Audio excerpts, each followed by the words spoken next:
네, 안녕하세요. 오늘 제가 발표할 내용은 지금 보시는 것처럼 양자 컴퓨터의 그 한계와 그리고 이 한계를 어떻게 극복하려고 하는지 그리고 현재 어떤 상황인지에 대한 좀 전반적인 얘기를 좀 하려고 해요. 그래서 뭐 수식이나 이런 거 복잡하게는 안 나오고요. 좀 가볍게 양자 컴퓨터가 이런 거구나. 그리고 각 들으시는 분들께서 내가 연구하는 게 양자 컴퓨터의 이런 부분들 중에서 어디에 속해 있구나, 그리고 어떻게 연결되는구나, 이런 거를 생각하시면서 들으시면 좋을 것 같습니다. 네, 그러면 먼저 제가 말씀드리려고 하는 건 이 배경인데요.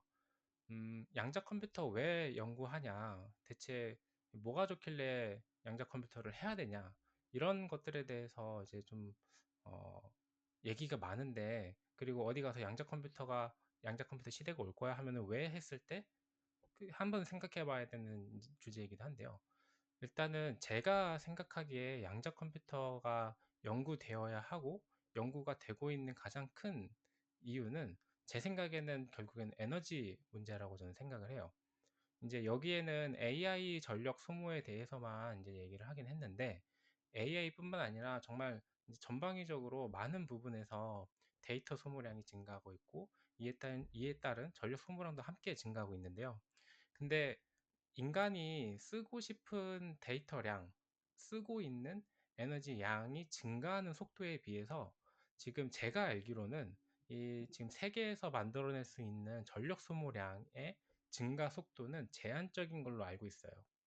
그러면 이거는 사실 제 생각뿐만 아니고 또 여러 사람들이 같이 이제 공유하고 이제 공감하고 있는 부분 중 하나인데, 에너지 소모 증가량을 에너지 이제 만들어낼 수 있는 양이 어, 나중에는 뒷받침하지 못할 거다.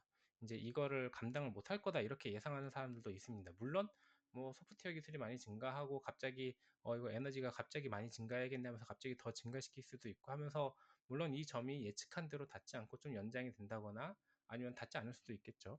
하지만 지금 증가하는 추세라면 언젠가는 이 시점이 올 수도 있지 않을까, 이제 많은 사람들이 염려를 하고 있습니다. 근데 AI 측면에서 보자면 이제 현재 트렌드는 디바이스 스케일링을 감안하더라도 이렇게 증가를 하고 있는데, 이 시점은 뭐 좀 왔다 갔다 할 수 있어요. 뭐 40년일 수도 있고 50년일 수도 있고요. 근데 이게 왜 증가하고 있냐라고 딱 두 가지 원인을 꼽을 수가 있는데요.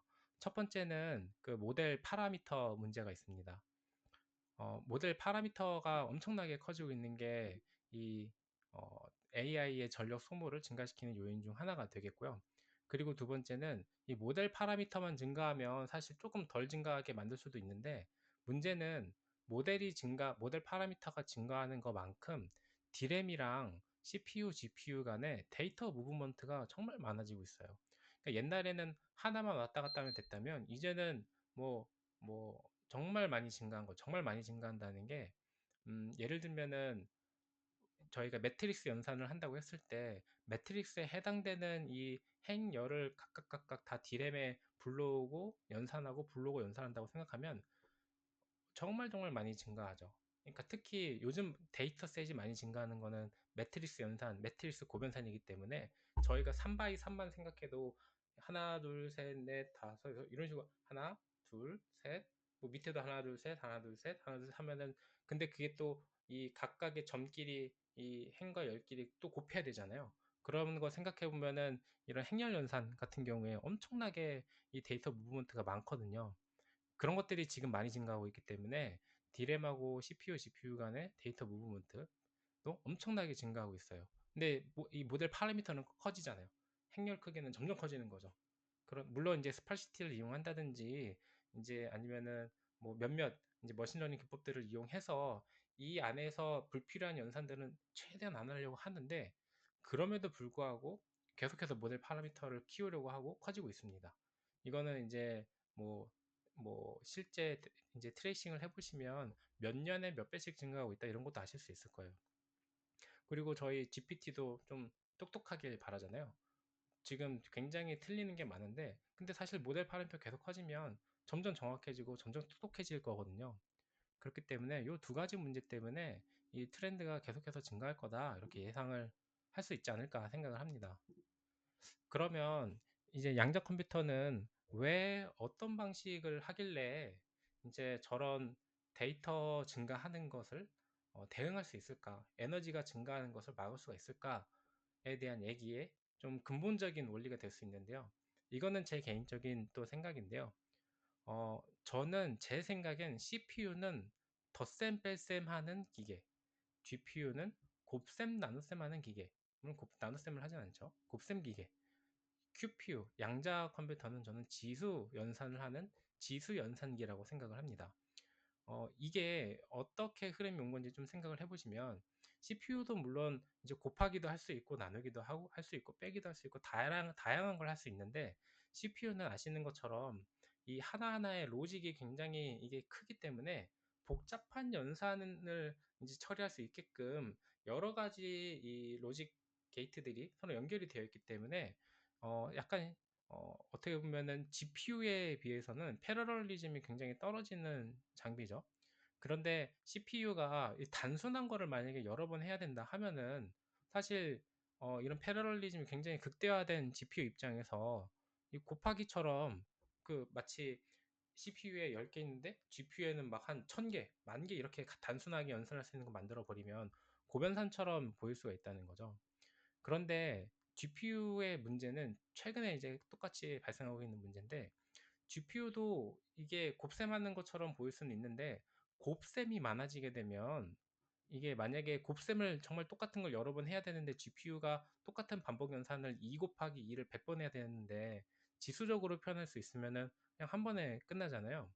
만약에 QPU가 지수 연산을 할 수 있다고 한다면 어, 이 리소스가 2의 49승 곱하기 2의 51승 한 번만 하면 이 2의 100승이 되니까 어떻게 보면 곱하기에 해당되는 이런 리소스들을 굉장히 줄일 수 있죠. 지수 연산기라고 생각을 한다면. 그렇기 때문에 QPU는 이제 지수 연산기라고 생각하면 되게 심플하게 생각할 수 있는데요. 물론 좀 더 깊이 들어가서 따지고 들어가면 뭐 단순한 지수 연산기 이렇게 말할 수는 없기는 하지만 제가 생각할 때 정말 근본적인 원리는 지수 연산기에 가깝다 이렇게 생각을 합니다. 그래서 이 지수 연산적인 부분을 이용해서 기존의 이런 단순한 것들 아니면은 많이 해야 되는 고변산들 이런 것들에 대한 컴퓨팅 리소스를 줄일 수 있다. 그래서 이 기준으로 생각한다면 이제 QPU에서 에너지 100을 써야 된다고 할 때 QPU에서는 이제 두 번만 이제 쓰면 되는 거죠. 그런데 QPU가 이제 항상 이제 그렇다고 이득인 건 아니에요. 왜냐하면 예를 들어서 CPU에서 2 플러스 1 아니면 1 플러스 1을 연산을 한다고 하면 CPU로 계산해도 되잖아요. GPU로 1 플러스 1 만들기 어려울 수 있겠죠. 마찬가지로 QPU에서 만약에 1 플러스 1을 연산을 시키고 싶다면 2의 0승 플러스 2의 0승 이런 식으로 계산을 해야 될 거 아니에요. 그러면 오히려 딱 보기만 해도 그냥 단순히 2 쓰는, 아니, 1 쓰는 것보다 굳이 2의 0승까지 만들어내는 어떤 작업을 해서 두 개 더하는 게 리소스가 좀 더 불편할 수 있지 않을까요? 이런 것처럼 QPU는 이제 좀 쉬운 연산 같은 경우에는 오히려 CPU의 로직을 좀 복잡하게 쓴다든지 아니면 GPU의 여러 코어를 한 번에 쓴다든지 하는 방식이 더 나을 수도 있어요. 이게 이 부분을 좀 더 생각해 주시면 좋을 것 같고요. 이걸 조금 더 자세히 말씀을 드리면 이제 지금 보시는 거는 이제 MS에서 발표한 23년도에 발표한 논문인데요. 지금 보시면 클래시컬 컴퓨터가 양자 컴퓨터에 비해서 시간이 이제 프로그램 사이즈가 일정 크기 이전까지는 더 빨리 문제를 푼다는 거예요. 이게 지금 보시면. 이게 그걸 뜻합니다. 이게 타임 컨슈밍, 이제 계산할 때 필요한 타임을 말하고요. 이제 오른쪽은 이제 문제 사이즈를 의미하는데 문제 사이즈가 일정 크기에 도달하기 전까지는 아까 말씀드린 것처럼 그냥 단순하게 계산하는 게 좋다는 거예요. 근데 이거를 계산을 이제 생각을 하실 때 한 가지 더 생각하시면 좋은 것 중에 하나가 뭐냐면 이제 IO 밴드위스라는 거예요. IO 밴드위스는 뭐냐면 인풋하고 아웃풋에 해당되는 밴드위스가 어느 정도 되냐를 의미하는데 한마디로 고속도로의 길이라고 생각하시면 될 것 같아요. 근데 이 고속도로의 길을 비교를 한 건데요. 지금 보시면 GPU의 A100인데 A100이 이제 사실 정확하게는 10,000기가빗은 아니에요. 이제 A100이 10,000기가빗은 아닌데 지금 640인데 이제 NV 링크를 쓴다고 해도 근데 이제 미래의 양자 컴퓨터의 기준으로 이 정도 되지 않을까 해서 프리딕션을 해서 10,000기가빗 per 이제 섹을 이제 예시를 든 거고요. 그러면 이 길의 차이를 보자면 양자 컴퓨터가 1기가빗, 1기가빗이 뭘 뜻하는 거냐면 10의 9승이잖아요. 10의 9승은 이 양자 컴퓨터는 아시겠지만 큐비트 하나당 하나의 인풋, 아웃풋을 담당하기 때문에 큐비트가 10의 9승계 있다는 거예요. 그럼 큐비트가 10의 9승계 있을 때 이제 IO 밴드위스가 이만큼인데요. 그러면 이거를 비교하면 양자 컴퓨터는 길이 하나일 때 고전은 길이 10,000개라는 거예요. 그러니까 만약에 단순하게 더하기 빼기 곱하기 어느 정도의 곱하기 수준까지는 길 10,000개인 게 당연히 훨씬 빠르겠죠. 그래서 실제로 보시면 오퍼레이션 타입이 이제 16빗의 플로팅 포인트 연산이냐 아니면 바이너리 연산이냐에 따라서 GPU는 거의 뭐 테라 오퍼레이션인데 이제 양자는 키로 오퍼레이션밖에 안 돼요. 지금 보시면은 GPU는 195 테라 오퍼레이션이니까 이거에 비해서 10의 키로랑 테라 차이가 10의 9승이거든요. 그러면 10의 9승에다가 곱하기 10 정도 해야 되니까 10의 10승배 차이예요. 이게 무슨 말이냐면은 양자 컴퓨터에서 1 처리할 때 하나 처리할 때 이제 GPU는 10의 10승계 처리한다는 거예요. 어느 정도인지 감이 오시나요? 그러니까 이제 CPU나 GPU에 있는 이 트랜지스터를 고전 트랜지스터를 이용한 연산이 매우 비교도 안 되게 빠르다는 거예요. 10의 10승배 차이 나니까요. 길은 이제 10의 뭐 한 4승배 정도밖에 차이가 안 나지만 실제 오퍼레이션까지 간다면 그러니까 어지간하게 큰 문제가 아니면 양자 컴퓨터가 빠르지 않다라는 거예요. 그런데 이제 연산에서는 하나 더 생각해 볼 게 있는데요. 뭐냐면 제가 방금 말씀드렸던 이거는 오라클의 호출 횟수를 이제 이 오퍼레이션으로 통일을 시킨 거였고요. 초당으로. 근데 중요한 거는 오라클 당 하는 연산 횟수도 생각해야 돼요. 그러니까 뭐냐면 어떤 오라클은 그냥 단순하게 1 플러스 1을 해 라는 오라클일 수도 있는데 어떤 거는 뭐 3 by 3에 해당되는 연산을 해 하면서 3 by 3 정보 그냥 통 던져주면은 실제 이 안에서 오라클당 연산해야 되는 거는 굉장히 복잡하고 많잖아요. 그러니까 양자 컴퓨터가 이득이 되려면 한 번에 이 어떤 연산을 보냈을 때 그 연산이 많은 걸 연산하는 문제여야 한다는 거예요. 그래서 문제 사이즈가 이 정도로 커지게 됐을 때 여기에서는 이 MS는 이 타겟을 2주 동안 문제 푼다는 것을 가정해서 갔는데 만약에 2주보다 더 커지는 지점에서는 2주보다 더 문제가 이제 커지는 경우에 이제 고정 컴퓨터가 양자 컴퓨터보다 더 시간이 오래 걸리는 건 어떤 문제일까 해가지고 이제 여기에는 지금 빠져 있는데 다른 테이블이 이렇게 추가가 돼 있어요. 그 다른 테이블의 결론은 요거예요. 현재 양자 컴퓨터의 그로버스 알고리즘 보시면 그로버스 알고리즘은 이 쿼드라틱 스피드업의 대표적인 문제거든요. 그러니까 루트 n 문제인데 이걸로는 부족하다. 이게 MS의 결론이에요. 3차, 4차 스피드업이 필요하다.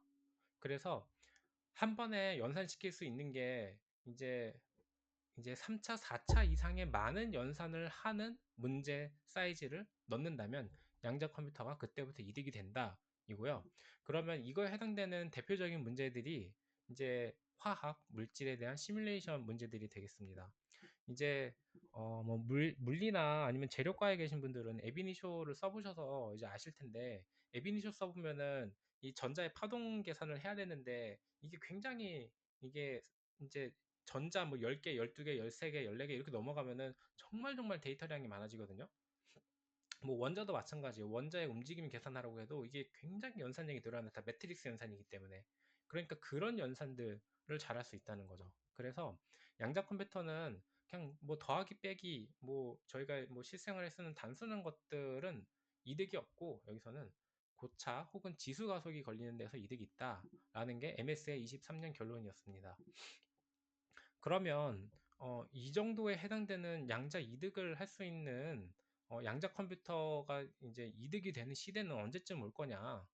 이때는 어느 정도의 많은 큐비트가 필요하고 어느 정도의 계산 시간이 필요할까를 한번 보시자면 일단 이 어플리케이션을 보셨을 때 이 이거는 이제 이것도 마찬가지로 22년도에 MS가 이제 어떤 알고리즘들을 계산을 할 때 얼마만큼의 큐비트 그리고 얼마만큼의 계산 시간, 이게 런타임이 코헤런스 타임하고 다른 거거든요. 이제 런타임은 실제 계산하는 거고, 코헤런스는 아시는 것처럼 그냥 중첩만 유지되는 시간이에요. 그러니까 뭐 꼭 이거랑 같을 필요는 없어요. 왜냐면 이제 실제 계산해야 되는 시간이 100초일 때 코헤런스 타임이 1초다. 그럼 100번 연산하면 돼요. 그러니까 그런 거라고 생각하시고 다른 거라고 보시면 되고, 지금 보시면은 이제 MS에서는 이 세 가지 예시를 들었는데요. 이제 퀀텀 다이나믹스는 다른 말이 아니라 옵티마이제이션 프로그램을 이렇게 표현을 했어요. 그리고 리듀스드 T 팩토리는 이제 이 옵티마이제이션 프로그램을 조금 다른 형태로 가공했을 때 좀 데이터셋을 좀 줄이는 대신에 연산은 많이 하게 한다. 이런 식으로 큐비트 수는 적지만 연산은 더 늘어나는 식으로 비교를 했을 때고, 여기에 그림에 보시면은 왼쪽하고 오른쪽하고 그 위하고 뭔가 점들이 다르게 있는데, 이거는 오른쪽에 이 테이블 보시면은 이게 소자가 다른 거예요. 얘네들 소자가 뭐 초전도 쓰고 이온 트랩도 쓰고 마이오라나 큐빅도 써봐가지고 이게 어느 점에 찍힐 거냐를 본 거고, 이때 이 점의 핵심 의미는 연산 시간 그리고 에러 레이시에요. 한마디로 연산 시간이 무조건 짧아야 좋고요. 그리고 지금 보시면은 오른쪽에 있는 거 이게 이온 트랩이거든요. 이온 트랩. 이온 트랩이 지금 동그라미인데, 이게 에러 레이시 안 좋을 때는 피지컬 큐비트가 10배 더 필요하다. 그런 얘기가 되겠죠. 에러 레이시 10배 차이가 날 때. 그리고 연산 시간이 마이크로색이 아니라 나노색이면은 이제 10의 3승배 차이 나잖아요. 그러니까 여기 있는 게 왼쪽으로 이렇게 가는 거죠. 그러니까 계산도 빨라야 되고 빠르면서 에러율도 낮아야 이게 더 적은 피지컬 큐비트가 필요하고 이제 실제 연산 시간도 적다. 그런 이 영역을 뜻하는 거고요. 근데 옵티마이제이션 프로그램은 큐비수랑 런타임이 요 정도 구간에 있는데, 이제 잘 알려진 어떤 양자기 이득이 있다라고 주장하는 대표적인 알고리즘 중 하나인 RSA 2048을 소인수 분해하는 거. 소인수 분해하는 거는 이 큐비트 단위 보시면은 이제 100만, 이게 100만이거든요. 1이. 이 1000만 개 필요해요. 1000만 개. 그러면 지금 큐비트 1000개잖아요. 2025년 기준 IBM 큐빗이 1000개인데 1000개가 1000만 개 갈 때까지 좀 기다리면은 이 중간중간에 이런 문제들을 해결해 가는 것도 보실 수도 있을 거고, 이때쯤 1000만 개쯤 되면은 소인수분 하는 것도 볼 수 있겠죠. 이제 퀀텀 케미스트리는 퀀텀 머신러닝 연산 중 하나인데, 사실 이거는 현재는 이제 정확하게 이걸 어떻게 계산했는지는 잘 모르겠지만 이 기준에서는 이렇게 될 거라고 합니다. 근데 제가 알기에는 퀀텀 케미스트리는 2040년 이쯤 이렇게 얘기를 하는 것 같거든요. 근데 사실 어떤 기준인지는 잘 모르겠어요. 어쨌든 중요한 건 큐빗 수도 엄청나게 필요하고, 그리고 런 타임도 굉장히 길게 필요하다. 근데 지금 보시면 퀀텀 케미스트리나 이제 팩토링 할 때 1000만 개인데 이제 런 타임이 10의 6승초고 10의 8승초, 10의 9승초까지 가요. 지금 보시면 이게 1년, 10년 단위로 가잖아요, 이게. 그러니까 이게 무슨 말이냐면은 이 큐비트 이 정도만 돼도 이거 저희 계산 하나 시켰는데 1년 기다릴 생각 있으신가요? 없잖아요. 저희 1분만 넘어가도 답답한데. 물론 진짜 오래 걸리는 거는 일주일까지 기다릴 의향은 있는데 그럼 여기 있어야 되잖아요. 그러니까 이게 의미 있게 쓰이려면은 에러 레이트도 굉장히 잡아야 되면서 큐비수도, 만약에 이게 지금 보시면 이게 트레이드 오프가 있기 때문에 이 시간을 줄이려면 큐비수를 증가시키면 돼요. 큐비수를 10배 더 증가시키면 이제 데이로 오겠죠. 여기서 더 10배 증가시키면은 이제 아워 단위로 오겠죠. 여기서 더 10배 증가시키면은 이제 분 단위로 오는 거죠. 그러면은 큐비수가 한 몇 개쯤 돼야 될까요? 거의 뭐 빌리언 넘어가야 되지 않을까요? 네, 이런 것처럼 큐비수 그리고 런타임이 이렇게 중요한 이제 역할을 하고 있습니다. 그러면 큐비수가 언제쯤 이 기준으로 100만 개가 되냐? 이거를 봤을 때는 이게 이제 율사에서 21년에 샘플로 이제 한 건데 23년 거도 있는데, 이거는 이제 좀 컴플라이언스가 있는 자료인 것 같아서 그냥 잘 알려진 이 자료를 가져왔고요. 근데 23년 자료나 21년 자료나 물론 조금 다른 건 있긴 해요. 이거 틀렸네요. 좀 다른 게 있긴 한데 거의 유사해요. 그래서 이런 경향을 이제 쭉 따라서 증가하고요.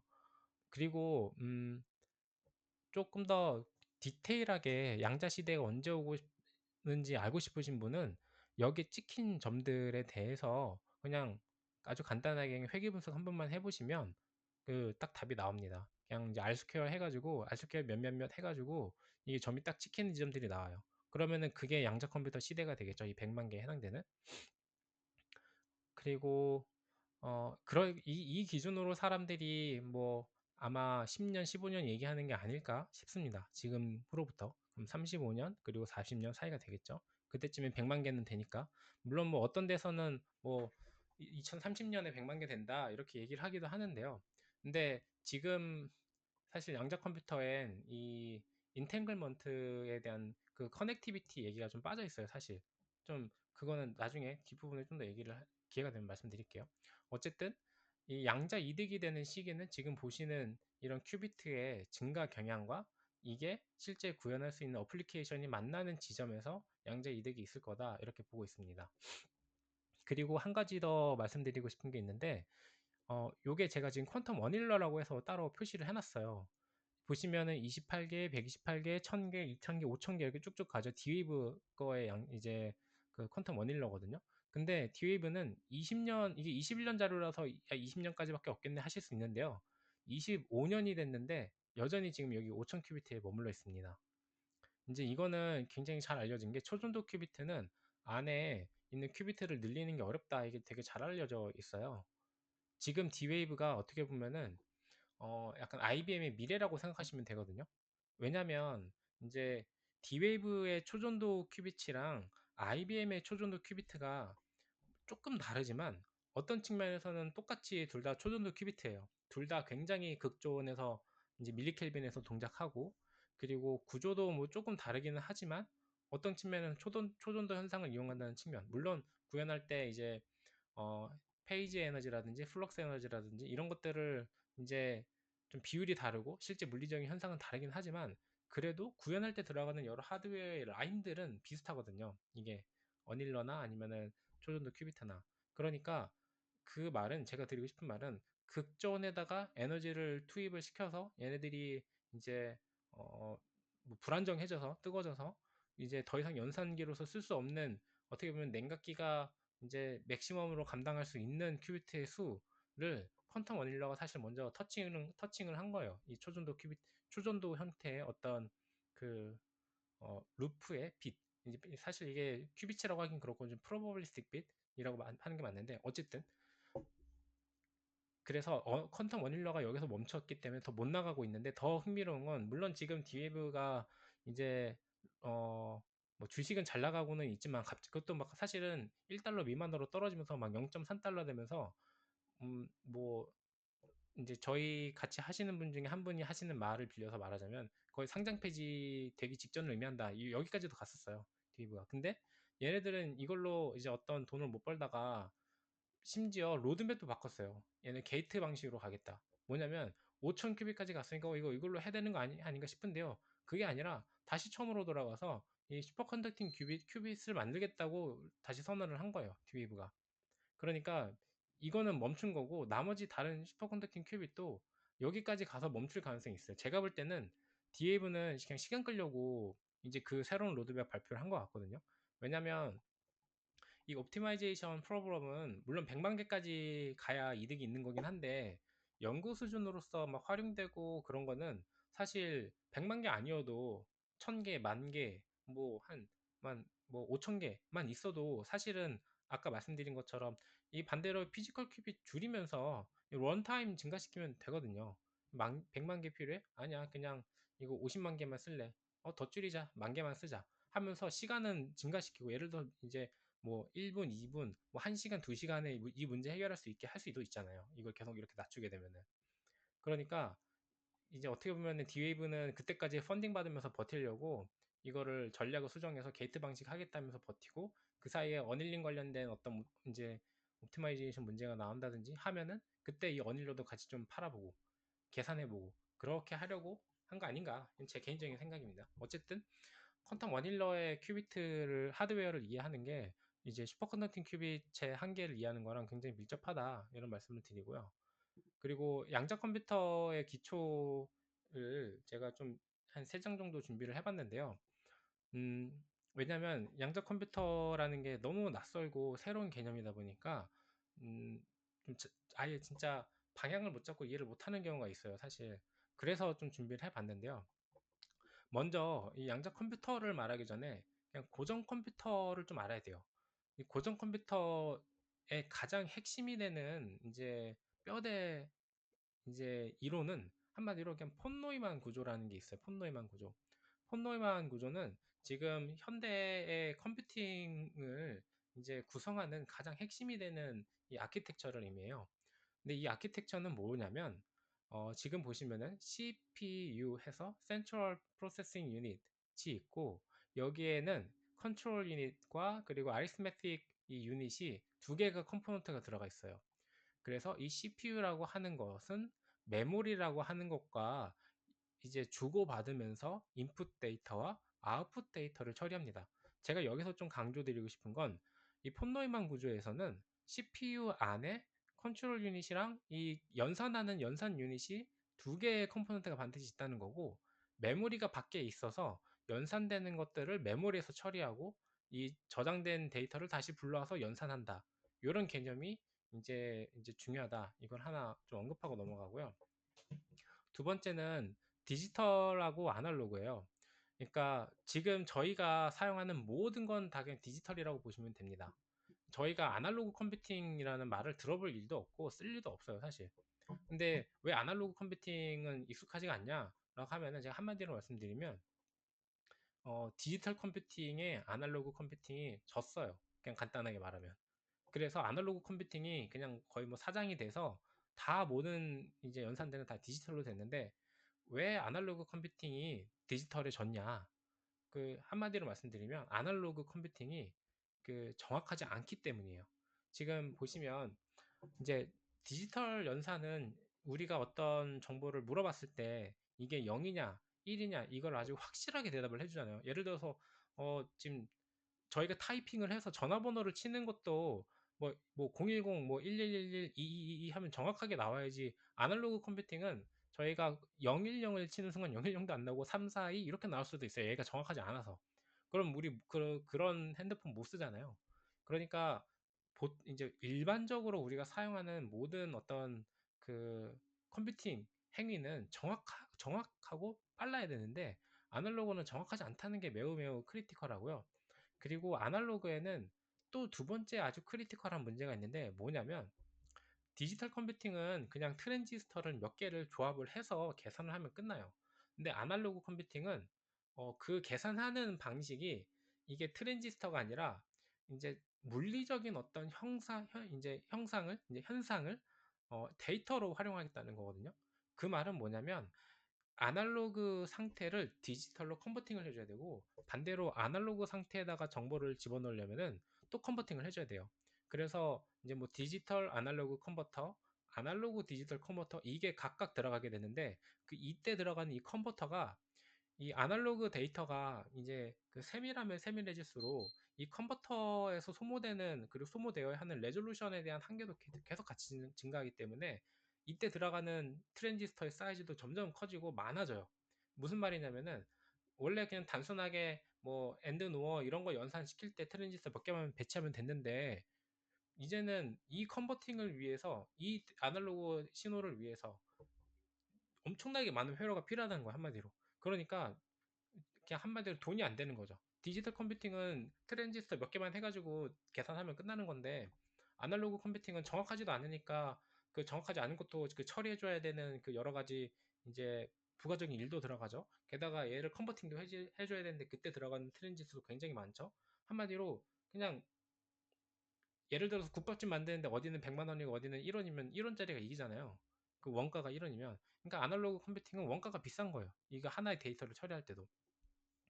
그래서 이 디지털 컴퓨팅은 이 구성 요소는 기본적으로 트랜지스터고 신호가 이제 2, 3펄스 형태이기 때문에 순차적이고 병렬적이고 논리 연산이 가능하고 이런 것들을 소프트웨어로 제어를 해요. 그런데 아날로그 컴퓨팅은 저항이나 캐패시터와 같은 물리적인 현상을 어떤 아날로그 연속 신호로 이용해서 그때도 연산이 심지어 물리적인 연산을 하거든요. 얘는 아날로그 상태를 바꿔가면서 연산을 해요.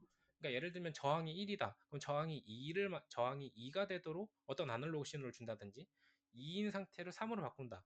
더하기를 해가지고 3으로 바꾼다 하면은 여기에 해당되는 물리적인 작용을 줘야 되는 거죠. 근데 이에 반면에 디지털 컴퓨팅은 트랜지스터만 조합해서 1 더하기 1, 2 더하기 3, 뭐 4 더하기 4 이런 것들을 그냥 펄스를 한번 넣으면 전기 신호가 쭉 가서 01, 01, 01 해가지고 이 논리 게이트가 다 계산이 되는 거죠. 아날로그는 그에 반면에는 소프트웨어 제어라기보다는 하드웨어 제어죠. 실제 물리적인 이 어떤 저항 상태라든지 아니면 차징 상태라든지 이런 걸 바꾸니까요. 근데 아날로그 컴퓨팅은 이 실제 그 어떤 그 이 하드웨어 자체가 주변에 그냥 다 노출이 돼 있는 거예요. 물론 디지털 컴퓨팅도 따지고 보면은 이게 뭐 서머리 막 증가해가지고 영일 상태가 아니게 된다든지 아니면은 메모리에 저장된 어떤 상태가 어 뭐 시간에 따라서 점점 뭐 누설 전류에 의해서 이 상태가 0이 1이 된다 뭐 1이 0이 된다거나 이렇게 바뀐다든지 이런 게 생길 수는 있는데 아날로그는 그에 비하면 훨씬 더 취약하죠. 예를 들어서 어떤 셀을 하나 만들어 놓으면 그 주변에 계속해서 이제 어떤 뭐 디펙이라든지 아니면은 주변 이제 셀이 동작하면서 발생하는 어떤 크로스톡이라든지 이런 것들이 굉장히 큰 영향을 주기 때문에 노이즈에 되게 취약해요. 그러면 양자 컴퓨터는 이게 어디에 해당되는지 잘 생각해 보시냐면 양자 컴퓨터는 아날로그 컴퓨팅이에요. 아날로그 컴퓨팅. 근데 아날로그 컴퓨팅인데 뭐가 다르냐면 원래 기존의 아날로그 컴퓨팅은 연속적인 신호를 다루는 건데 양자 컴퓨터는 불연속적인 아날로그 신호를 씁니다. 이제 저희 양자역학 쪽 공부해 보시고 이제 양자역학을 잘 아시겠지만 물론 양자역학의 여러 내용 중에 이제 양자 컴퓨터에 사용이 되는 핵심 원리는 에너지는 불연속적이다. 이거를 쓰거든요. 그러니까 보면은 저희 고등학교 때도 이제 뭐 보어의 법칙 아니면 수소의 어떤 스펙트럼 이런 거 볼 때 핵심이 뭐냐면 에너지라는 게 불연속적으로 존재한다는 거잖아요. 그러니까 양자 컴퓨터는 아주 낮은 레벨까지 내려와서 이게 에너지 레벨이 높은 부분에선 다 겹치기 때문에 연속적인 것처럼 보이지만 계속해서 낮은 단계로 내려가면은 불연속적인 에너지 구간이 나오잖아요. 이게 불연속적인 에너지 구간은 다양하게 구현할 수가 있죠. 뭐 마이크로웨이브 펄스로 구현할 수도 있고 포톤으로 이용할 수도 있고 이온의 에너지 상태로 구현할 수도 있고 뭐 스핀의 업다운 에너지 상태로도 이용할 수 있고 다양하게 구현할 수 있는데 핵심은 불연속적인 아날로그 상태를 이용한다는 거죠. 양자 컴퓨팅은. 그러니까 양자 컴퓨터에서 저희가 이제 양자 정보 이론에서 배우는 여러 가지 게이트 작용들 있잖아요. 뭐 X 게이트니 Y 게이트니 Z 게이트니 이런 것들이 본질은 이 양자 상태를 물리적으로 바꾸는 거예요. 이게 연산이 된다는 겁니다. 이게 가장 다른 부분이라고 아시면 되겠고요. 그리고 양자 컴퓨터 연산이 대체 어떤 식으로 그러면 되는 거냐? 이제 이거를 좀 말씀드리려면 저는 요거 되게 좋아해요. 제가 이거 예전에도 좀 그림 그려가면서 썼던 거를 좀 이제 바꿔본 건데요. 저는 양자 컴퓨터는 짬뽕 먹을래, 짜장면 먹을래의 연산 과정이라고 생각해요. 그러니까 좀 비유적으로 표현인데요. 저는 이게 좀 맞는 것 같거든요. 좀 설명을 더 드리자면 예를 들어서 저희가 다 같이 짬뽕하고 짜장면을 먹으러 중국집을 가자 해서 가게 된다면 저희는 각각 짬뽕하고 짜장면하고 고민을 할 거 아니에요. 뭐 예를 들어서 뭐 이제 웅배님은 나는 짬뽕이 조금 더 먹고 싶은 것 같아. 짜장면이 살짝 덜 땡겨. 이렇게 생각하실 수도 있고 예를 들어서 뭐 이능님 같은 경우에는 나는 짜장면이 더 먹고 싶어. 이렇게 생각할 수도 있잖아요. 근데 잘 생각해 보면 우리 마음 안에는 항상 이 두 가지를 이렇게 저울질을 하면서 조금 둘 다 먹고 싶은 마음이 있어요. 그러니까 짬뽕도 먹고 싶으면서 물론 짜장면이 먹기 싫다는 게 아니라 먹고 싶은 마음이 같이 공존해요. 생각해 보면 이게 저는 양자 컴퓨터에서 말하는 중첩 상태라고 저는 생각합니다. 그러니까 0하고 1이 이제 고전적으로는 1이면 1, 0이면 0 이렇게 돼 있지만 우리 사람은 이렇게 어떤 두 가지의 상태가 이렇게 혼합되어 있는 것처럼 똑같이 양자 컴퓨터도 양자 상태에 해당되는 두 개의 에너지 레벨이 중첩해서 존재해요. 다만 이제 얘가 중첩이 되는 원리는 이제 파동 상태를 이용하기 때문에 간섭 효과를 이용하는 거라고 생각하시면 되겠죠. 그래서 한번 중국집에 간다고 가정하고 쭉 출발해 볼게요. 양자 컴퓨터는 항상 이 이니셜라이제이션을 해줘야 됩니다. 왜냐면 아날로그 상태다 보니까 이 초기 아날로그, 게다가 양자 상태는 우리가 측정하기 전까지는 어떤 상태인지 모르잖아요. 그러니까 그 상태를 기준점으로 맞춰줄 필요가 있어서 항상 초기화를 해주게 되고요. 초기화를 하고 출발을 하게 되면 이제 뭐 전단지 보는 게, 전단지에 짜장면하고 짬뽕이 있으면 짜장면 혹은 짬뽕만 생각하게 되잖아요. 그러니까 짜장면과 짬뽕이 든 전단지를 보는 게 중첩을 하는 거고, 그리고 이제 저희가 뭐 유튜브나 이런 데서 많이 보는 가장 헷갈리는 그 물리적인 현상 중에 하나는 제가 생각할 때 인탱글먼트라고 생각을 하거든요. 얽힘.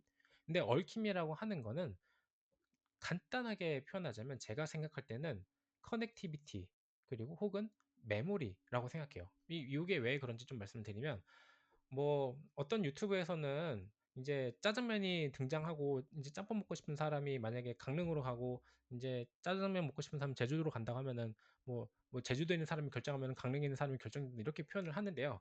근데 그것보다 더 중요한 건 이런 얽힘이라는 현상은 근본적으로는 먼저 상호작용이 있어야 돼요. 그러니까 양자 컴퓨터에서도 이런 얽힘을 구현하기 위해서는 어떤 큐비트 하나랑 어떤 큐비트 두 개가 있다고 할 때, 두 번째 큐비트가 있다고 할 때, 얘네들이 큐비트가 만들어지자마자 얽힘 상태가 되는 게 아니라 이 두 개를 상호작용 시켰을 때만 얽힘이라는 게 생깁니다. 물론 그것도 어떤 상태에 따라서는 얽히지 않고 그냥 독립적으로도 될 수 있는데요. 물론 이제 그거는 이제 정보 이론 쪽을 좀 공부하시면 더 아시겠지만, 어쨌든 기본적으로는 상호작용이 있어야만 인탱글먼트라는 게 생긴다는 거예요. 그래서 뭐 철수가 영희한테 중국집에 갈래?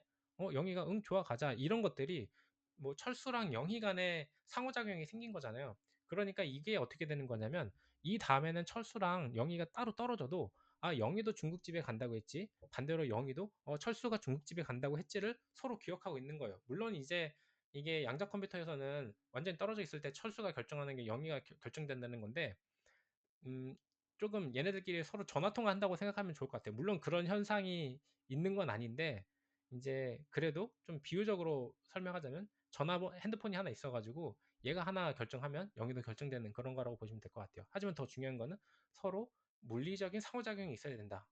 이게 가장 중요하고, 그리고 이 중간중간에 이렇게 뭐 가면서 대화를 하게 되잖아요. 뭐 중국집을 갈 때 뭐 나는 짜장면이 더 좋다, 나는 짬뽕이 좋다, 이런 것들이 그 서로 상대한테 영향을 주잖아요. 예를 들면 철수가 짜장면이 좋다고 말한 게 뭐 저희 용어로는 뭐 선입견이다, 만약 바이어스를 가한다 이렇게 생각하는데, 어떤 상대한테 영향을 주는 거, 마찬가지로 영희도 이제 철수한테 영향을 주는 거, 혹은 길을 걸어가다가 유튜브로 짜파게티를 본다든지 아니면 불닭볶음면 뭐 광고판을 본다든지, 이런 것들이 중국집에 가는 과정에서 짜장면하고 짬뽕을 먹에 대한 그 선택에 어떤 그 확률에 영향을 주잖아요.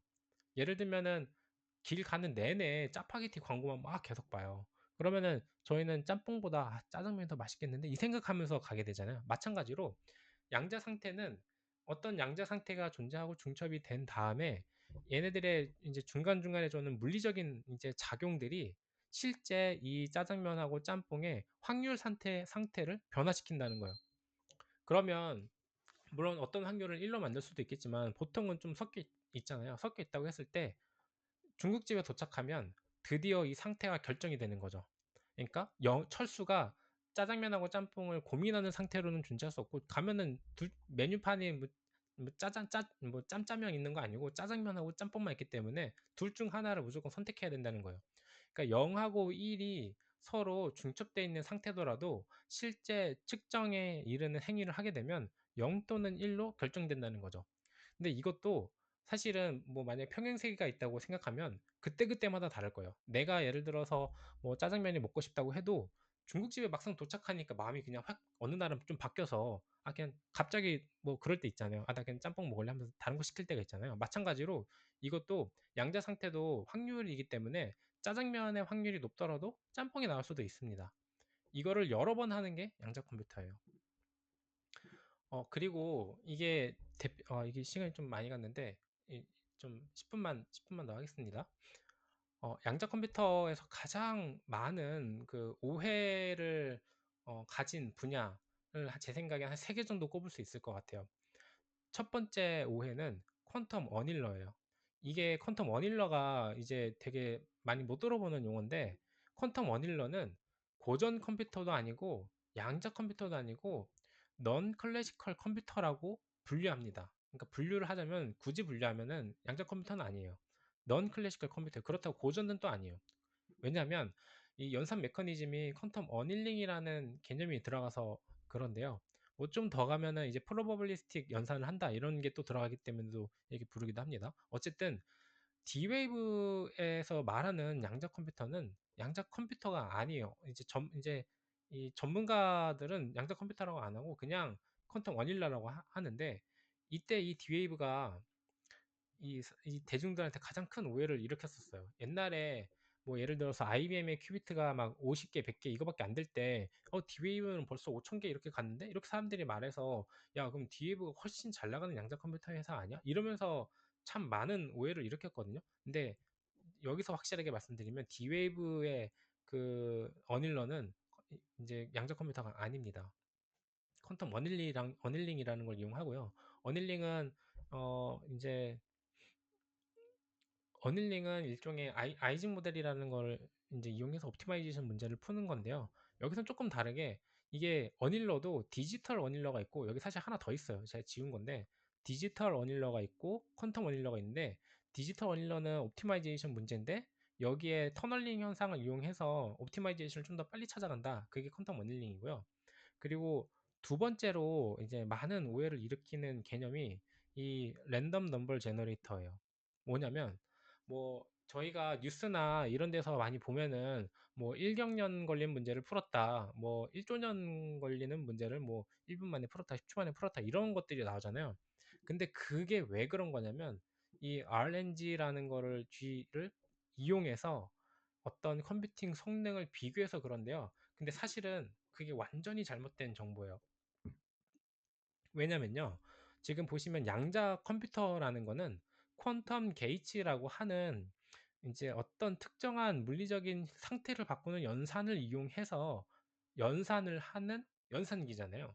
근데 이 RNG라는 거는 연산기가 아니에요.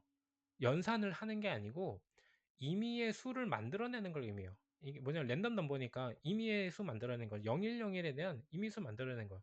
좀 더 직관적으로 말씀드리면 0하고 1을 반반으로 만들어 놓는 이제 일종의 특정 기기, 이렇게 말할 수 있을 것 같아요. 그런데 이거를 고전으로 이제 구현을 하려면 트랜지스터가 수백에서 수천 개 필요하고, 큐비트는 이제 셀 하나만 있으면 됩니다. 어닐러도 마찬가지로 어닐러의 셀 하나만 있으면 돼요.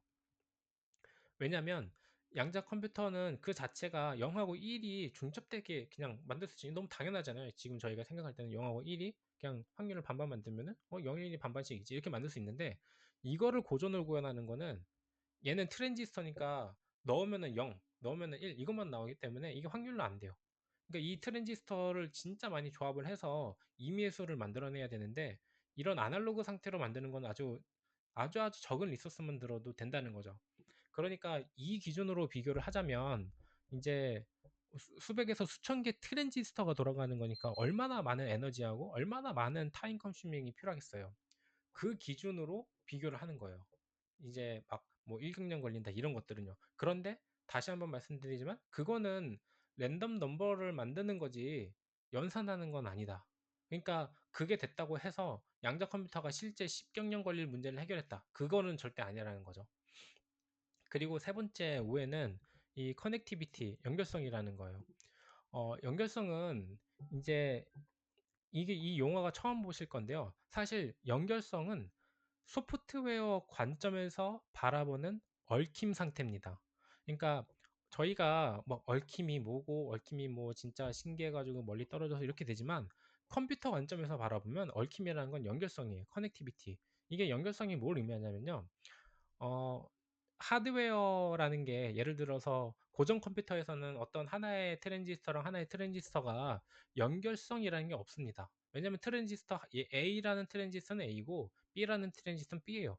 얘네들 간의 물리적인 상호작용은 없어요. 근데 얘네들 간의 상호작용을 만들려면 소프트웨어 하이 레벨 단위에서 얘네들을 바라봐서 이 강도, 인터랙션 텀을 정의를 해주는 거예요. 예를 들면 A랑 B의 그 이제 상호 이제 작용 강도는 0.3이야. 라고 소프트웨어에서 지정을 해주고 그거에 해당되는 0101 연산을 해서 그 결과를 받아내는 게 이 고전 컴퓨터지, 실제 하드웨어 간의 커넥티비티가 없어요.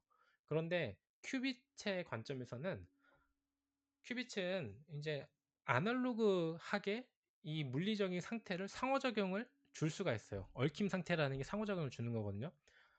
현재는 이게 최대 지금 16개, 18개 정도고 이온 트랩은 30 몇 개 이렇게 가고 있는데요.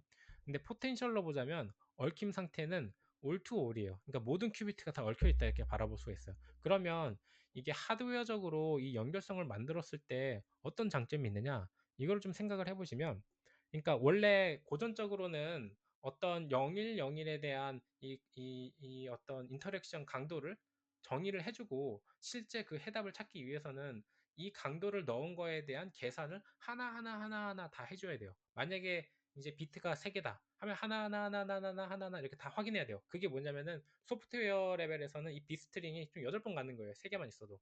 그런데 이게 만약에 아날로그하게 이 상태를 그냥 한 번만 인풋으로 넣어주게 되면 이 밑에서는 0101이 다 중첩돼 있는데 이 강도만 바로 이 실제 어, 그 물리적으로 이게 계산이 나오는 거잖아요. 저희가 측정했을 때. 그러니까 그 사용되는 컴퓨팅 리소스가 엄청 적은 거예요. 그러니까 양자 컴퓨터의 진짜 파워는 이 연결성 그리고 이 중첩되어 있는 상태, 이 두 가지가 결합이 되기 때문에 이 하이 레벨에서 소모되는 컴퓨팅 리소스가 적은 겁니다. 그래서 그리고 그게 이제 이거를 조금 더 수학적으로 풀어서 들어가 보면은 이게 지수 연산으로 들어가요. 지수 텀으로 들어가요. 왜 지수 텀으로 들어가냐? 또 이거 하나만 더 말씀드리면, 아주 간단하게 양자 연산이 지수 연산으로 연결되는 근본적인 이유는 이게 파동이기 때문에 그래요. 파동을 수학적으로 바꾸면 오일러 이퀘이션을 이용해서 2로 바꿀 수 있잖아요. 그럼 오른쪽은 이제 사인 코사인 텀이고 왼쪽은 이제 지수 텀 2의 몇승이 나오는 건데, 근데 이거를 이제 이 오른쪽은 삼각함수 연산이지만 왼쪽은 지수 연산이고 이거를 여러 개를 연산을 하게 되면 마치 이 파동에서의 위상 간의 연산이 마치 지수 연산처럼 나와요. 뭐 좀 나중에 기회가 되면 좀 더 이걸 더 자세히 말씀드릴게요. 어쨌든 가장 핵심은 파동이기 때문에 파동의 위상 상태를 이용할 수 있고, 그리고 영일이 중첩돼 있고 그것들을 연결해서 연산할 수 있기 때문에, 그러니까 얽혀 있기 때문에, 커넥티비티가 있기 때문에 지수적인 힘이 나온다. 커넥티비티를 또 조금 더 말씀드리면, 원래는 이제 고전 입장에서는 이런 고변상 같은 거 만들어줄 때 이제 하나 다 계산을 해야 되는데, 물리적인 커넥티비티가 있는 경우는 얘는 이 디멘전이 증가하는 거기 때문에 지수의 곱으로 바로 들어가요. 그렇기 때문에 지수 연산이라고 볼 수 있는 겁니다. 아무튼 요거는 기회가 되면 실제 제가 이렇게 뭐 이렇게 수학적인 거 쓰면서 보여드릴 수 있는 기회가 있으면 좋겠습니다.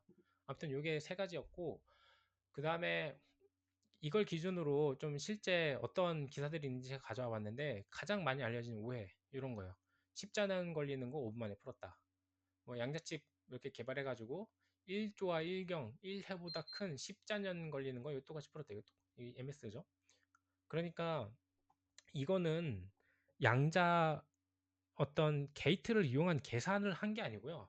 그냥 RNG만 본 거예요. RNG만 본 거고, 그리고 또 하나의 가정. 아까 제가 커넥티비티가 지금 최대 16개, 18개, 이제 초전도는, 그리고 이온 트랩은 36개라고 말씀드렸는데, 얘네들은 이거를 올 투 올이라고 가정한 거예요. 근데 실제 지금 하드웨어적인 한계는 몇 개 안 되는데, 마치 100개, 1000개가 다 얽혀 있는 것처럼 가정하고 이 RNG를 또 계산했다는 거예요. 그게 그렇지 않은데. 그러니까 이게 그 대중들을 굉장히 좀 속이는 광고예요. 잘못된 정보가 돌아다녀요. 제가 볼 땐 이런 식으로 광고하면. 그러니까 이거는 계산기가 아니다. 그냥 RNG다. 양자 컴퓨터가 아닙니다. 저거는. 그리고 그 양자 컴퓨터 구조에 대해서 좀 말씀을 드리려고 하는데요. 이제 양자 컴퓨터 하면은 보통 IBM의 이 냉장고만 봐요.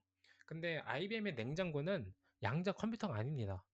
제가 아까 그 폰노이만 구조를 말씀드렸잖아요. 폰노이만 구조에서 컴퓨터의 핵심 요소는 뭐였죠? CPU가 있어야 되고 메모리가 있어야 되잖아요.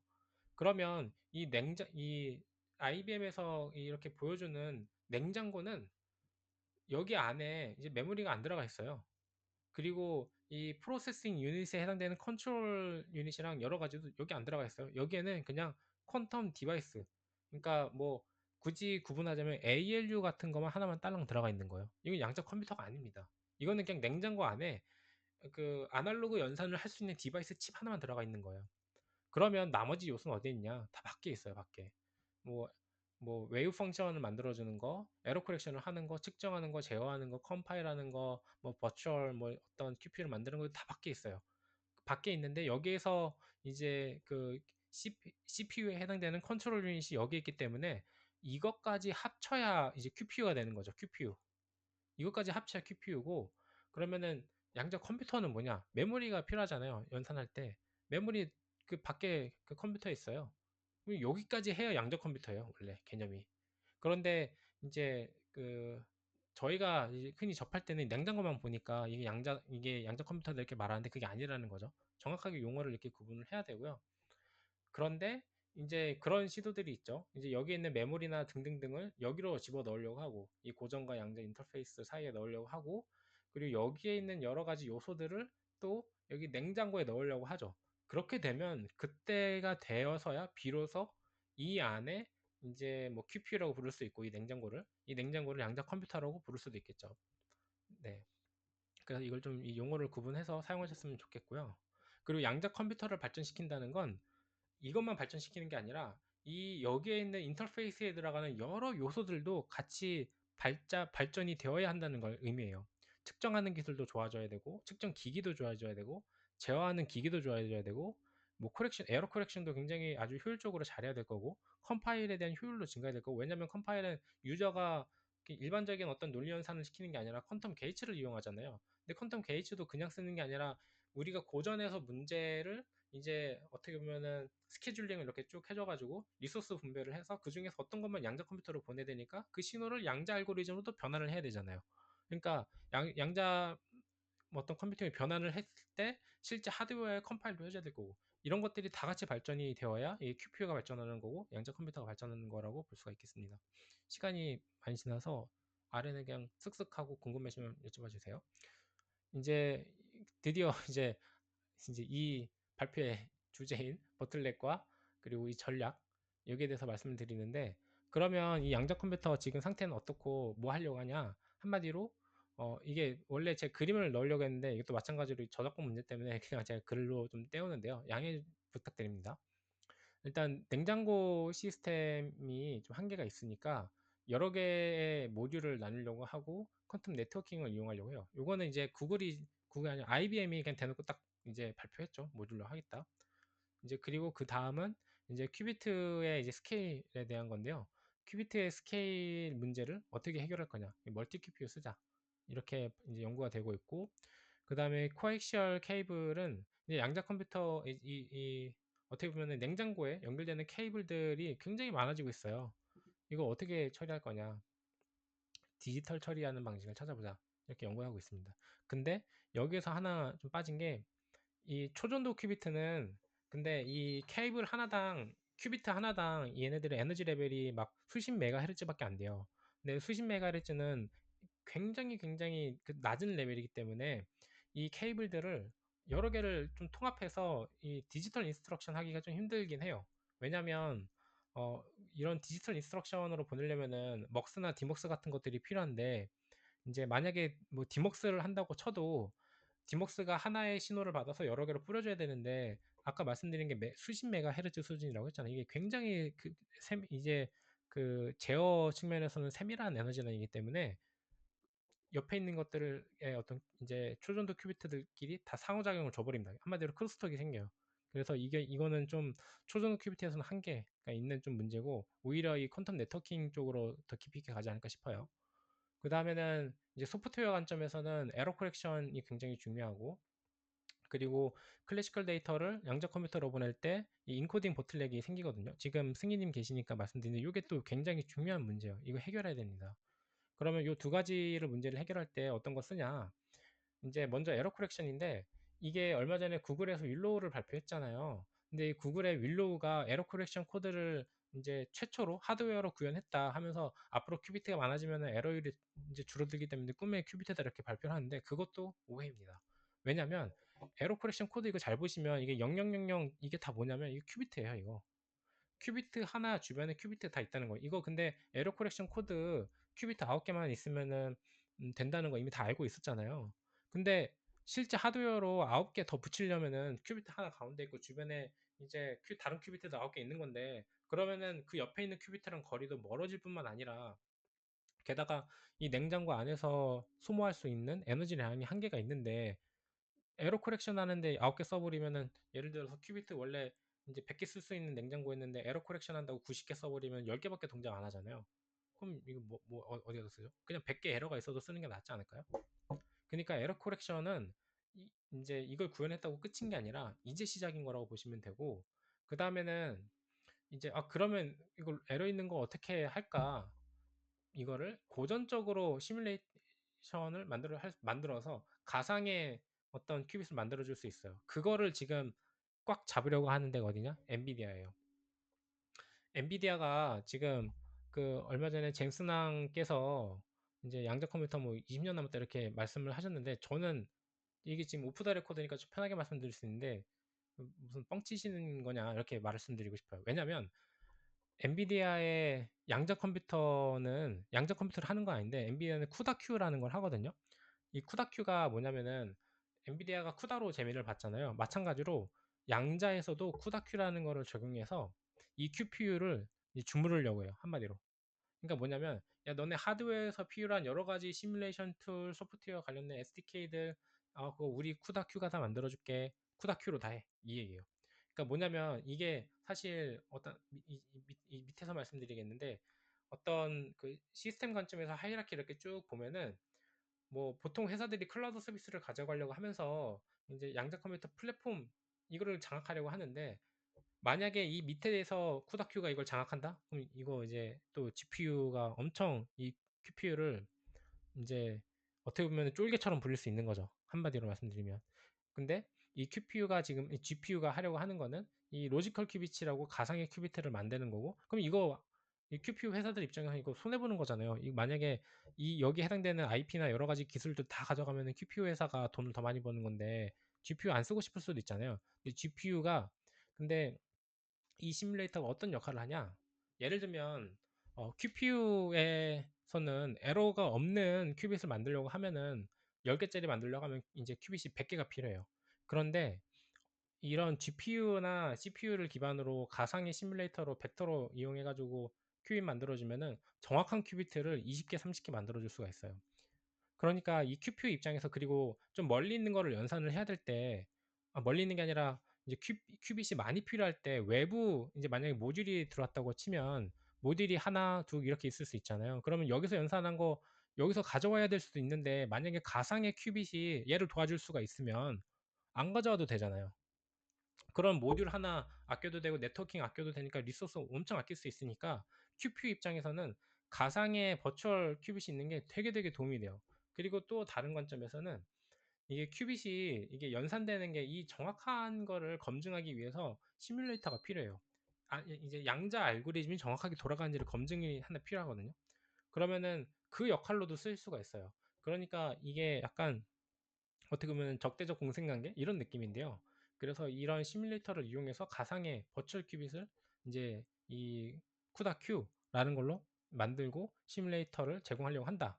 그리고 여러 가지 소프트웨어 킷도 같이 여기서 제공하려고 노력한다. 이게 지금 엔비디아의 접근이고, 어, 이거를 같이 이용했다고 발표한 데가 이제 이온큐가 있었죠.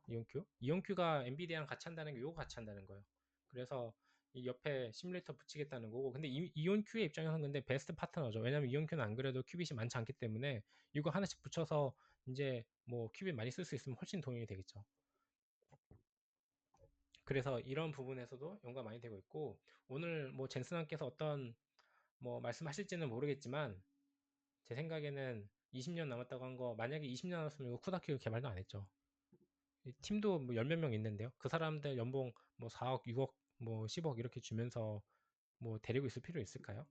그 팀이 만들어졌다는 것 자체가 이미 하이 레벨까지는 다 올라가기 때문에, 젠슨왕도 그 팀 운영하고 있으면서 20년 남았다는 건 전 좀 뭔가 어폐가 있다고 생각합니다.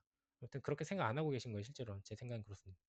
그리고 인코딩 버틀렉은 이제 이거 데이터 어떻게 집어넣을 거냐인데 이거는 이런 것들로 하고 있어요. 뭐 큐램을 이용한다든지 아니면 프리퍼레이션 알고리즘을 이용한다든지 뭐 데이터 컨프레션 아니면은 뭐 하이브리드 퀀텀 클래시컬 어프로치 이런 거 이용하고 있고 이거는 하이브리드는 이게 불러오는 거를 이제 좀 줄일 수가 있거든요. 그래서 하이브리드가 좀 각광을 받고 있는 거고 퀀텀 머신러닝도 그런 관점에서 이제 이 인코딩 버틀링 해결하려고 이거 하고 있는 관점 중 하나고 큐램은 이제 좀 생소한 개념일 것 같은데 어 이거는 나중에 기회가 되면 좀 더 말씀드리겠습니다. 시간이 많이 지나서 끝내야 될 것 같은데요. 아무튼 네, 알고리즘은 이런 접근하고 있다. 알고리즘 하나만 말씀드리면 양자 컴퓨터는 아날로그 연산이라고 제가 말씀드렸는데 아날로그 연산이기 때문에 이 하드웨어적인 특성이 알고리즘의 영향을 그냥 직접적으로 받아요. 마찬가지로 하드웨어의 한계가 알고리즘의 한계를 그대로 정해버립니다. 그래서 알고리즘이 깊어지면 깊어질수록 퀀텀 게이트가 깊어지면 깊어질수록 노이즈가 누적이 돼서 스케일링이 안 되고 그 다음에 아까 말씀드렸던 가장 큰 근본적인 한계 현재 코드라틱이 이제 좀 한계다 이게 하나가 있고 그럼 이거 어떻게 오버커밍 하려고 하냐? 없어요. 아직 없습니다. 없고 대신에 어떤 식으로 접근하고 있냐? 퀀텀 머신러닝 이용해보자. 그러니까 뭐냐면 원래는 양자적인 특성을 이용해서 양자적인 어떤 이득을 얻어보자 이런 거였는데 그거 찾기 쉽지 않으니까 그러면 지금 고전 컴퓨터가 하는 것 중에 힘든 거 양자 컴퓨터를 해보자 이렇게 접근하고 있는 거예요. 그래서 항상 양자 머신러닝 이렇게 보면은 뭐 CC, QC, 뭐 CQ, QQ 뭐 이렇게 해가지고 양자 컴퓨터로 양자 컴퓨터 한다. 뭐 고전으로 양자한다. 뭐 양자로 고전한다. 이런 거를 뭐 다루는 이 네 개 탭이 있는데 퀀텀 머신러닝이 이제 그런 방향인 거예요. QQ가 아니라 이제 QC 해보자. 양자 컴퓨터로 고전 한번 해결해보자. 그런 거고 이제 코스 펑션을 계산하는 건데 코스 펑션은 이제 이게 디스그레디언트가 있기 때문에 그런 문제들은 대표적으로 이 인탱글먼트 프로그램을 만들거든요. 뭐냐면 제가 몇 번 발표한 적 있는데 베런 플라토 해가지고 이거 그레디언트 사라지기 때문에 문제된다 이런 건데요.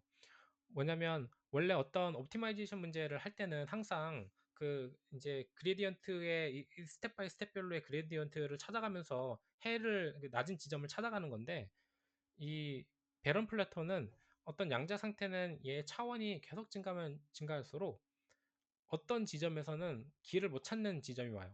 그러니까 뭐냐면 원래는 기울기의 차이를 통해서 스텝을 넘어가는 건데 너무 차원이 커지니까 너무 커져서 그냥 마치 망망대해에 떠 있는 것처럼 방향을 잃어버리는 상태여야 돼요, 정보가. 그러니까 이 상태에서는 옵티마이제이션이 안 되는 거죠.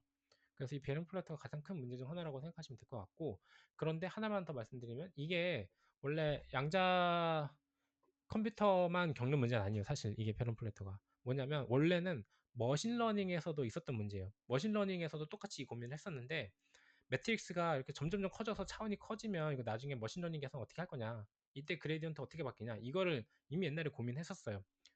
그래서 여기 이때 얻었던 해답들을 이제 많이 아이디어를 얻어서 양자 컴퓨터에서도 적용해 보려고 하는 시도가 있습니다, 최근에는. 근데 제가 볼 때는 어, 뭐 명확하다 아니면 어떤 좀 이득을 봤다 이건 말하기 어려운 것 같고, 다만 확실한 건 이스큐, 그러니까 노이즈가 있는 한 100개까지 큐비트에서는 인테그먼트 프로그램을 해결할 수 있는 알고리즘들을 꽤나 찾은 것 같아요, 제가 볼 때는. 3장 남았는데요. 음, 간단하게 말하겠습니다. 이제 큐빗은 요 세 가지 정도가 중요하다. 이제 보면은 어떤 큐비트는 큐비트 수가 증가해도 에큐레시가 크게 감소하지 않는데 쓸 수 있는 큐비트가 몇 개 없고, 이온 트랩이 그렇죠. 어떤 큐비트들은 쓸 수 있는 큐비트는 많은데 몇 개만 써도 에큐레시가 거의 바닥을 가죠. 이게 IBM하고 리게티는 이제 초전도죠. 초전도는 큐비트 조금만 늘어나도 노이즈 때문에 못 쓴다는 거예요. 이거 엄청 큰 문제예요. 사실 이거 보면은 초전도 큐비트 안 된다는 생각 그냥 바로 가질 수밖에 없습니다. 이거 안 되겠다. 그리고 왜 그러냐? 초전도 큐비트가 대체 몇 도에서 동작하죠? 한 수 미리켈빈에서 동작하잖아요. 그러니까 큐비트 늘어나면은 수 미리켈빈 유지가 안 된다는 거죠, 이거. 그러니까 이거 연산 안 되는 거예요. 뭐 IBM에서 이제 로드맵 같은 데 보면은 나중에 2030년에 5000번 오퍼레이션 하겠다 이렇게 말하는데 그거 정말 택도 없거든요. 5000번 연산하면은 예를 들어서 한 번 연산할 때 10나노색이라고 하죠. 그러면은 5000번 연산하면은 어, 나노, 마이크로, 미리색 수준까지 연산하는 거죠. 그러면은 이거 위에서 잠깐 보시면 이거 런타임 기준으로 보면 미리색인데 여기도 없고 여기 있는 건데 양자 컴퓨터 2030년에 이거 이만큼 계산하겠다는 거예요. 그럼 몇 번 계산해야 돼요? 여기까지 오려면은? 게다가 한 번 연산했을 때 구글 같은 경우에는 100만 번 연산해서 그 데이터의 확률값 뽑아내잖아요. 그럼 100만 번에다가 10의 3승분 더 곱해야 되니까 10의 9승분 곱해야 돼요. 말이 안 된다는 거죠. 그러니까 IBM의 초등 큐비트가 이런 그 상태라는 걸 아셔야 되고, 그리고 오른쪽은 나중에는 근데 이런 여러 가지 문제들을 다 극복하고 나중에는 코스트 문제가 됐고, 하나만 더 말씀드리면 IBM이 그래서 뭐 하냐면 지금 1000개 막 발표하고 지금 살짝 힘을 빼가지고 막 백몇 개짜리 막 더 광고하거든요. 그것도 어떻게 보면은 이제 큐비트가 원래 이제 이대로 가면은 2000한 28년 29년 되면은 이제 막 100만 개까지 보여줘야 될 것 같은데 이 퀀텀 원딜러 보면은 아니잖아요. 그러니까 연구 시간 벌려는 거예요. 연구 시간. 이거 안 되니까. 그리고 이런 문제 있으니까 안 되는 거 아는 겁니다. 그래서 이 큐비트 수를 줄여서 이제 100개짜리, 200개짜리 소형 모듈을 여러 개 만들려고 하는 게 IBM이 지금 전략이고, 그러면 이제 만약에 양자 컴퓨터가 나중에 다 나온 다음에는 그 다음에 이제 코스트 싸움이 될 거예요. 지금은 저희 코스트 전혀 신경 안 쓰고 있죠. 그냥 양자 컴퓨터가 얼마나 좋네 마네 이 얘기만 하고 있는데 코스트 얘기는 전혀 없어요. 코스트 얘기가 딱 나오잖아요. 그러면은 양자 컴퓨터 얘기 싹 들어갈 겁니다. 안 된다. 돈 너무 비싸서 못 쓴다. 이렇게 될 거예요. 왜냐면 지금 TPU 같은 경우에도 전력 소모가 너무 심해서 이 가격 경쟁이 안 돼서 GPU한테 그냥 깨갱하고 있는 상황인데, 양자 컴퓨터는 뭐 그거랑 비교도 안 되게 지금 이거 전력 쓰는 걸 거예요. 지금 킬로와트잖아요. 킬로와트. 메가와트면 어느 단위인지 아시나요? 메가와트는 정말 엄청난 거예요. 근데 이 킬로와트를 쓰고 있고요. 보면은 이때 코스트를 계산할 때 냉장고 계산, 베큐um, 큐빅 컨트롤, 컴퓨팅, 큐빗을 구현하는 거 이거 다 계산을 해야 되는 건데, 근데 여기서 하나 흥미로운 거 하나만 말씀드리면, 일단 크라이오제닉 관점에서는 초전도나 실리콘이나 극종 냉장고니까 많이 들어요. 에너지가 많이 드는데 이온 트랩은 생각보다 적게 드는 것 같고요. 근데 재밌는 거는 컨트롤 할 때 들어간 에너지예요. 컨트롤 할 때 들어간 에너지. 뭐냐면 컨트롤을 해야 되는 큐빗이 늘어나면 늘어날수록 이온 트랩은 킬로와트 단위로 커지는 거고, 이제 초전도나 실리콘은 미리와트예요. 미리와트. 킬로와트랑 미리와트는 10의 6승배나 차이 나잖아요. 그러니까 뭐냐면 한마디로 이온 트랩은 고정비는 낮은데 유지비는 엄청 비싼 양자 컴퓨터고, 초전도나 실리콘 이런 거는 초기 고정비는 좀 비싼데 냉장고는 비싼데 유지비가 싼 거죠. 계산할 때 드는 비용이 싼 거죠. 그러니까 나중에 양자 컴퓨터는 큐비트 수가 증가하는 것까지 고려했을 때는 이 트랩트 이온이 절대 좋다고 할 수가 없어요. 왜냐면은 이거 계산할 때 쓰는 비용이 너무 크니까. 그리고 그 다음에 이 퀀텀 디바이스가 이게 여러 가지가 있다는 거고, 뭐 현재 뭐 어떤 회사들이 어떤 큐비트 상태에 있고, 그리고 뭐 코어런스 타임은 어떻고 피델리티는 어떻고 이런 것들을 정리를 해봤고, 시간 관계상 그냥 이런 것만 있다 그냥 대충 하고 넘어가겠습니다. 현재 뭐 어떤 게 좋냐 이런 거 볼 수 있어요. 이 장점 단점 이런 것도 사실은 하드웨어의 구조 보면서 하나하나 짚어가면서 말해야 대체 어떤 기술이 될 건지 안 될 건지 이런 걸 알 수가 있거든요. 그러니까 만약에 나중에 뭐 만약에 하드웨어 공부를 하신다면은 이런 측면에서 하나하나 다 점검을 하셔야 됩니다. 마지막인데요.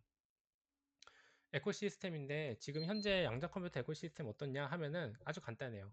이제 풀스택하고 얼라이언스 이 두 개의 싸움입니다. 그래서 풀스택은 클라우드 서비스까지 제공하는 데를 말하고요. 얘네들은 이제 풀스택이 아니죠.